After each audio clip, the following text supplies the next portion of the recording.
Railway ಸಚಿವ Ashwini Vaishnav ಚೆನ್ನೈನಲ್ಲಿರುವ integral coach ಫ್ಯಾಕ್ಟರಿಗೆ ಭೇಟಿ ನೀಡಿ ರೈಲ್ವೆ ಬೋಗಿಗಳ ಪರಿಶೀಲನೆ ನಡೆಸಿದರು.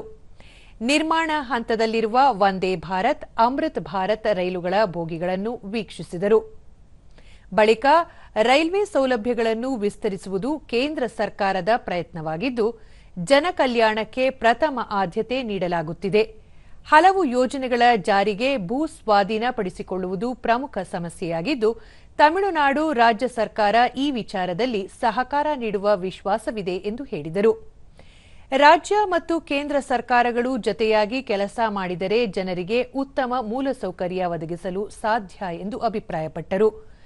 ದೇಶದ ಮಧ್ಯಮ ಮತ್ತು ತಳಮಟ್ಟದ ಆದಾಯ ಗುಂಪಿನ ನಾಗರಿಕರಿಗೆ ಗುಣಮಟ್ಟದ ಸೇವೆ ಒದಗಿಸುವ ನೂತನ ವಂದೇ ಭಾರತ್ ರೈಲುಗಳನ್ನು ಶೀಘ್ರವೇ ಕಾರ್ಯಾರಂಭ ಮಾಡಲಾಗುವುದು ಎಂದು ತಿಳಿಸಿದರು. ಅಮೃತ್ ಭಾರತ್ ರೈಲುಗಳಲ್ಲಿ ಉತ್ತಮ ದರ್ಜೆಯ ಸೌಲಭ್ಯಗಳನ್ನು ಅಳವಡಿಸಲಾಗಿದೆ. ಪ್ರತಿಯೊಬ್ಬರ ಅಭಿವೃದ್ಧಿಯ ಅಗತ್ಯವನ್ನು ಗಮನದಲ್ಲಿರಿಸಿಕೊಂಡು ಗುಣಮಟ್ಟದ ಸೇವೆ ನೀಡಲಾಗುತ್ತಿದೆ.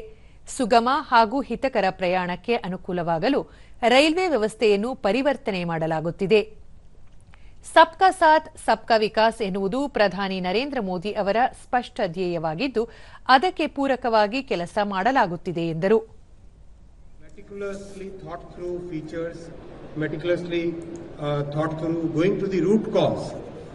Every time we try to find the problem and go to the root cause so that we solve the root cause and then that problem should not recur again. That is the thought process we are adopting every day.